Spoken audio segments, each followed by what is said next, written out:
I want to state right now that this video will contain spoilers for all of Persona 5. If you have not played Persona 5 yet, I highly encourage you to do so, as it is a truly amazing game. If you just want to watch the video, or have already played Persona 5, please sit back and enjoy the video. Oh Persona 5, where do I start with just how much I love you? Is it with the wonderful story that mixes the best of Persona's social elements and the aspects of youthful religious rebellion from the mainline games? Is it the fluid, addicting combat that keeps changing over the course of the game with new Persona abilities and attacks? Or perhaps it's the broken cast of misfits we grow to know and love over the course of a full year living in a near-perfect recreation of Tokyo? Well, it's all of that and so much more. With all that said, let's start the game. From the opening cutscene alone, this is a far different game than the previous 3D entries in the series. Instead of Persona 3 FEZ's grimy emotional opening of life and death with a rap-infused ballad, or Persona 4 telling us to pursue our true selves through a televised small-town murder mystery, Persona 5 has our youthful heroes joyfully dancing around the streets of Tokyo, jumping off trains and buildings, and building the mystery and intrigue that is soon to follow. Even the menu of Persona 5 is flat out great, with each of the members of the Phantom Thieves striking a theatrical pose while the noisy Tokyo Metro rushes by. After starting the game and accepting an ominous and foreboding agreement, the story takes off, quite literally, with a police helicopter rushing to a flashy and glitzy, seemingly impossible casino. The opening to Persona 5 is honestly a great introduction to the game, as it gives the player a taste of almost everything to come later on, along with setting up some very important story beats that will come into play later. I do wish that either this opening heist was different than it is later, since this section, bar the tutorial bits, is reused when you get to this point again at a later point in the story, or that this opening was just the animated cutscenes, as those flow well enough on their own. After our hero Joker is captured and beaten down by the police and SWAT team due to a member of his team selling him out, we cut to Joker's violent interrogation. Persona 5 is not afraid to tackle adult subject matter, and that will become very apparent in just a few hours of the game. But Joker's abuse at the hands of the Men in Black is a great contrast to the fun, light-hearted casino heist. And that's the thing. The game has a lot of lighthearted fun adventure moments, but it will also touch on some deep, serious stuff, including abuse,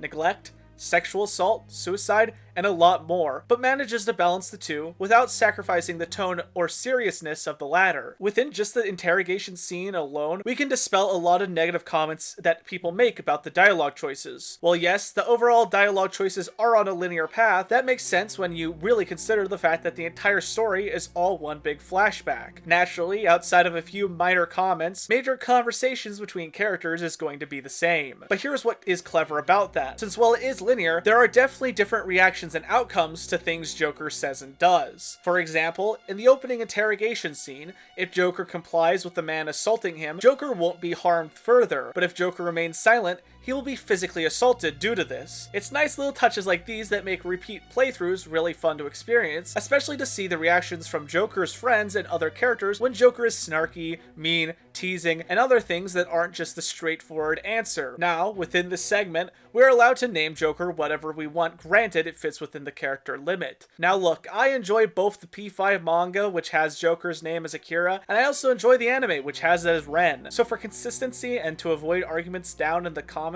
and calling Joker Akiren, I will just be calling him Joker for the entire video. That, and I also named him my own name because it's fun to self-insert. Here we meet a very important member to the major sidecast, that being SIU operative and public prosecutor Sei Nijima. Sei will come up throughout the story via mostly the flash forwards from this point on, along with a couple times we run into her throughout the early points of the story, and when we get a look into the home life of another member of the main cast. But for now, we learn that she is a headstrong woman who isn't willing to take Joker's shit, but does show the poor boy some sympathy due to his circumstances. In the end, Sei will be the ultimate deciding factor if Joker gets his happy ending, or if the ruin the narrator warned us about will truly come to light. Sei tells us to tell her the true story about what is even going on, and a pathetic blue butterfly pleads Joker to fix everything that is going on to avoid ruin. We are sent back to the past, around a little over a half a year ago, where we get more beautifully animated cutscenes, the reveal of Joker's soon-to-come awakening, and also the chance to learn more about the story that is slowly being set up. Now, while I usually talk about the level design later in the video, I actually sort of want to start with it here, since the first time you see Young Genjaya, which is Song Genjaya in real life since the Japanese love their puns, you will come to see that Persona 5 is absolutely incredible with how lifelike like all of Japan is here. Yongan-jaya is your first taste of this for sure, but after you slowly unlock the rest of the city as the game goes on, almost all of the digital rendition of Tokyo here is just incredible. Before we start with the rest of the story proper, we are allowed to explore a bit of the back alley neighborhood and talk with some of the residents of the area, starting some of the game's many stub stories that will depend squarely on you remembering they exist. These don't really change anything in-game outside of sometimes giving you information on food items or a new place you can visit later on, but most just exist to flesh out the game's world. After arriving at the Cafe LeBlanc, we learn that Joker is on probation, and later that night, Joker has a dream that shows us truly what happened, where Joker is falsely accused of assault after defending a woman from drunken assault, setting Joker off on his fate-filled journey to help save the lives of those who will soon become his friends, to help fix the lives of those he will call allies, and to put a stop to the world falling into chaos from the gods. Within the next few scenes, we meet what will make up a good chunk of the intro to the game's cast, including Joker's gruff and seemingly uncaring caretaker, Sojiro Sakura, apathetic and constantly tired homeroom teacher, Sadayo Kamakami, and both the major antagonists, which is the school's volleyball coach Suguru Kamoshida, and the minor antagonists of Principal Kobayakawa. All these characters have a fantastic setup since they are not nice people in the beginning. Even our soon-to-be allies aren't Joker's biggest fans, and couldn't care less about what happens to the poor boy. But while they are clearly looking at this turn of events in a negative light, it's quite clear that they aren't vile or even evil people, with Sojiro taking a moment to consider Joker's feelings about the matter, and Kawakami regretting her harsh words about Joker being a part of her class. That's the thing about Persona 5's characters. Not only does their progression from distrust of a broken human being to Joker's closest allies feel extremely natural, but they also feel like real people. They don't immediately trust or even like Joker, even with the knowledge that he isn't to blame for the reason he is on probation. They still are looking out more for their own selves due to past events that have broken them as people, but they aren't bad people in the end, eventually becoming some of the best people in Joker's life. Another element of the game I love is that while there is quite the high body count later on, the opening train crash doesn't actually kill anyone, at least from what we know. The player learning that the 83 people on board the subway when it crashed were only injured due to various degrees of harm. Sure, the game could have killed everyone on the train, but then there wouldn't really be any stakes later on, and would show the player that the game has no restraint in forming a gripping story without having to have a high body count. Deaths are honestly cheap, and the more often they happen, the less of an impact they will have. This is why I feel us learning about certain deaths through news reports that you can miss if you don't watch the TV you can buy from the second-hand store are so well done. Plus, the few on-screen deaths have more impact when they do happen, since they were more earned. After the start of what turns out to be more than reoccurring nightmares of a long-nosed man, a prison cell, and two young girls, we meet Igor and his twin wardens by the names of Caroline and Justine. Two seemingly uncaring girls, with the only thing on their mind being your rehabilitation. Igor is a bit different than he is in the previous games, with a much odder voice to say the least. Any longtime fans will know something is off right away, especially with all the signs earlier, but it's nothing too drastic that would cause new fans to question things too much. You are warned of the world's ruin and learn that you and a select handful of other youth have the chance to stop it. You are now a guest of the Velvet Room. Just a moment before that happening in your slumber, we're introduced to some quality of life improvements in the form of a journal Sojiro gives us to report on our daily activities, which you use to save anywhere you might want in-game, granted it's not in the dungeon proper, and is either in the hub world or in a safe room. I am saddened that so much work went into making the Tokyo Metro a legitimate source of travel, since it works exactly how it does in real life. Outside the one moment you are forced to navigate your way around the Ginza line to make it to Shujin Academy, you can just use the fast travel map anytime you want. This is very convenient, but it's also just of a bummer with how much love went into the train system itself. With it being so accurate, I actually used my knowledge of the game that I learned here, and I managed to figure out my way around Shibuya and even the rest of the Tokyo the first time I visited due to this. Now we get to the true start of the very first dungeon, that being Kamoshida's palace. Here we meet the hot-headed and brash Ryuji Sakamoto, yet once we get to know him, is a loyal friend and the first major ally and member of the Phantom Thieves. Once again, he isn't the most trusting the first time you meet him, but once you save his life from certain death in the dungeons and get to know him more, he loosens up, and it's clear that Ryuji just wanted someone to be his friend. We will talk about his arc here in a bit when we start with the characters introduced in the opening palace and their confident ranks. Honestly, Kamoshida's palace is easily one of the top 3 main dungeons in the entire game, although I do think the casino and the museum have it beaten out just a bit here and there. It's a very strong start to the game. Not only do we meet Morgana, who gives us a, while useful, but overly long tutorial on how to get the hang of the game's mechanics, we also learn just how horrid a villain Kamoshida is. The design of the castle is honestly fantastic, with a heavy fantasy setting on offer. We learn a lot of valuable information about cognition and how palaces are formed on our first visit before we return to the real world. Morgana's a character I feel is overly hated by most people and overly memed the rest of the time. Yes, he does tell Joker he should go to bed a lot of the time, but most evenings it's understandable as it fits within the guidelines of not only the events of what Joker was doing that day, but also certain story reasons such as Joker not being allowed to go out at night except around the neighborhood. But in terms of his personality, he is a smug and overly superior acting mascot who likes to act like the most important member of the team. While I can definitely understand people not caring for him always putting down Ryuji, or being as moody as he can get, I think people tend to forget that he is still, like the rest of our cast, a character with a lot of emotional and mental baggage. He still cares for everyone, and the moments later in the game where he nearly dies protecting Haru from assault also know he doesn't steal Haru's spotlight when she is introduced, and it makes complete sense why that is all happening. Not to mention, I personally think it's a hilarious scene. After heading into the palace a few more times, learning more about what is happening, Morgana enters into the real world as a real cat, joins the group right before tragedy strikes. With all this going on, we slowly get to meet another character who will soon join our group of misfits by the name of Anne Takamaki, a quarter American sweetheart who is equal parts emotional and moral support and other parts lovable foodie airhead. While she isn't introduced as fast as Ryuji, during her story segments, we also meet her best and only friend Shiho Suzui, a quiet, seemingly downtrodden girl on the volleyball team who is also a very innocent and caring character. We learn that the rumors about Anne sleeping with Kamoshida aren't true, and that the most recent time she rejects his advances sets off the events that are to come. Shiho's suicide attempt is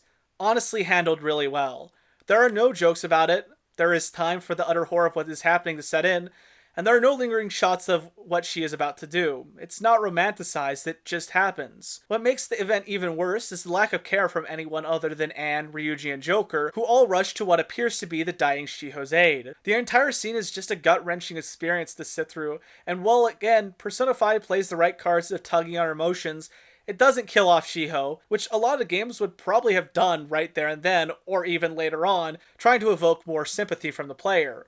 Honestly, they could have just had you being there for Anne as she grieved about her friend's death, but the game instead has Joker working with Anne to become stronger, not only for herself, but also gaining strength to help Shiho continue on. Anne may be a bit of a basic character in some eyes, but she is still an absolutely wonderful character. More on her route later. Let's talk about Kamoshida. Kamoshida is honestly one of the worst villains in the entire game, and I mean that in the best way possible. His abuse and sexual harassment against Shiho, along with the rest of the students he gets his hands on, isn't made light of in the slightest, and is honestly incredibly uncomfortable to sit through. And while it could have just been a gross looking guy getting away with it, they made him a charismatic bastard who is quite real in how he comes across. With the school and other students refusing to report Kamoshida due to his promises of an entrance to a good school, and his achievements giving Sujin a good name, Joker, Ryuji, Mona, and soon Anne, who by fate gets swept up into all of it, decide to take Kamoshida down before they are all expelled due to a confrontation with him, and something horrible happens to Shiho more than what already has happened. Now, I'm going to honestly try my best to not talk about every little bit of the game that I love, because we'd be here longer than the 80 hours or so it takes to beat the game. So I do apologize if I skim over things here and there to save time for your viewing pleasure. Now we get to the actual meat of the gameplay that isn't just tutorials, and gosh, it's so fluid and addicting. Persona and the mainline games have always had super fast turn-based RPG action, but Persona 5 is honestly one of the best examples of just how fun a JRPG can be without having to turn it into an action RPG. The battle music comprising of Last Surprise for the main battles and Willpower for mini bosses and when a Persona user's true mask is revealed never gets old in my opinion. While Last Surprise isn't my favorite battle theme ever, it's still a very fun and cheery time to listen to while fighting off shadows, and the chorus for all out attacks is bliss. As you progress through the game, you can collect and fuse better and stronger personas that can become immune to certain types of damages and deal a lot more damage than the enemy can take in a single hit. You can also buy new melee weapons, equipment, and new guns, which adds a lot of fun to the gameplay, since you can pull it out whenever and deal more blows than you would be able to with just your melee weapon or maybe a persona. I also really really love the fact that weapons have different cosmetics for each one you can buy. They do change over the course of the game and aren't just the same static weapon with different stats. I also like that some enemies are just weak to the gun skill itself, which is honestly great because you can learn gun skills along with using the gun. Another gameplay feature brought back from the earlier few titles and the SMT games is negotiation with enemies, where if you are far stronger than an enemy or knock them all down, you can try and convince them to join your team with varying degrees of success. If you don't want to talk to the enemy for their aid or an item, that's fine. You can just perform the awesome and never tiring all-out attack, which in most cases will wipe out the entire enemy team with an awesome animation. The gameplay has a lot of depth to it, but it really comes down to seeing which elemental attacks an enemy will be weak to and exploit it. Honestly, the entire game is about growing your social bonds so you can exploit the game with powers that in the end can break everything, but I mean that in a good way. There's also another really cool feature to the gameplay, and that is the fact that there is a bit of a stealth system here, allowing you to sneak around the shadows, avoiding enemies, or getting the upper hand on them to give your entire team first positions in battle. You also have a sixth sense ability that shows your hiding locations, enemy danger levels, and where hidden treasure is, because your title of thief isn't just for show. If you get good enough at the game, you can basically beat palaces in a single in-game day, as long as you know how to conserve SP, and in doing so, will allow you more time to spend with your friends and raise your social stats. Kamoshida's Palace is the perfect first true dungeon to the game. It has some simple fun puzzles to solve, a good difficulty curve that raises near the end, but if you have gotten a hold of the game's mechanics, you'll do just fine, and has my second favorite awakening in the game belonging to Anne.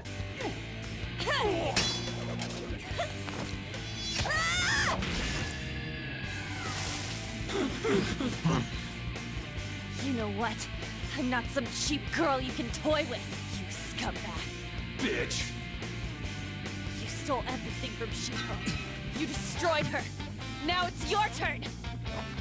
I will rob you of everything! Outside of a few mandatory mini-boss fights you can't ambush, and a couple of puzzles that will require you to fight higher-level enemies, nothing is ever frustrating. Plus, the save points are quite frequent, appearing on every floor of the castle. The design of the castle is definitely one of my favorites, along with the museum and the casino. The flashy, glitzy colors and the use of red and gold is very eye-pleasing. The layout of the castle is also well built, as it feels like an actual castle. The secret passageways, the hiding spots for stealth are well placed, and the platforming both inside and out was fun to watch. Although some of the higher floors did leave a bit to be desired with how cramped they are, a problem that we will see in a few of the later dungeons. I also really enjoy the theme that plays while exploring the castle. It's a good theme to start with. Once you arrive at the treasure, you learn that you'll need to send a calling card for it to appear. You head out to prepare for the final assault on the castle and to take down the king and steal his crown. The first time we see the impact of the calling card on the palace rulers is honestly such a great moment. Soon enough anyway.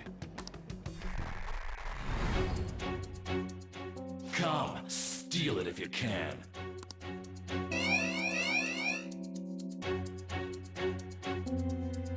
And then the second you step foot into the palace on the day of the heist and hear Life Will Change's instrumental blaring, gosh, it just fills you with pure joy. I do kind of wish it would have lasted longer, since safe room spam hopping kind of gets rid of the heist feeling a little bit, but it's a nice feature to have since you conserve equipment and SP for the final battle. The moment of truth is now, stealing Kamoshida's treasure that naturally doesn't go as easily as it was planned out to be. Kamoshida stops you in your tracks and morphs into a hideous abomination of lustful desire. Kamoshida is a rather easy boss who can hit hard, but a good way to start off the list of bosses. You get used to blocking to avoid heavy damage and sending someone to either destroy something vital to the boss battle or at least give you some aid for the fight. After Kamoshida is defeated, we are treated to one of the most powerful scenes of the entire game, and that is the punishment that Anne decides for Kamoshida. Instead of death, Anne spares him, only on the terms that he will suffer more in the real world for his crime. With a tearful admittance of his wrongdoings, Kamoshida's desires disappear, and our gang is just barely able to escape the castle's destruction. After a close but well-earned victory, Joker and crew pawn off the treasure they stole, which turned out to be a fake Olympic gold medal, to the shady airsoft store owner, and our cast of friends and heroes have a feast at an expensive all-you-can-eat buffet. Not only does the plot proper of our small band of up-and-coming superheroes start here with the naming of the Phantom Thieves, where you can give a unique name that would probably screw them over like I did, along with a hint of the main antagonist of the end game, and a run-in with Joker's past. Now comes one of the only complaints I really have have with the entire game, outside of some of the atrocious background voice actors, and that is the need to repeat the fear of the palace ruler's heart not changing after Kamoshida's. Sure, I get that each time a new member of the team joins, they are not going to be as calm as everyone else, but it's still a bit of a letdown how often the texts come in and how repetitive they can get. Thankfully, they are easy to skip and aren't essential to anything plot related. And about the background voices, rumor has it she's dating Kamoshida.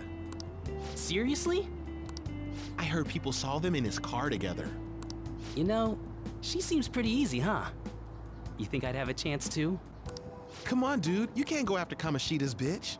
yeah, they are really bad if you play the dub of the game. The main actors are pretty good in all their roles as the main cast, and even some of the sub-main actors who play unnamed characters in story scenes are decent enough, but any of the background characters are just a pain to listen to. While I do think the main English cast did a nice job with our heroes, the Japanese sub of the game is fantastic and what I am most used to. These don't ruin the game at all, I just thought that I would bring this up to those on the fence of if they should play the sub or dub, both of which are available, but you have to download the sub for free off PSN. Kamoshida confessing to his crimes, Shiho awakening from her coma, albeit barely, and our heroes once again free. Here comes the full experience Persona 5 has to offer. And this is where the first part of this massive review comes to a pause until the next video.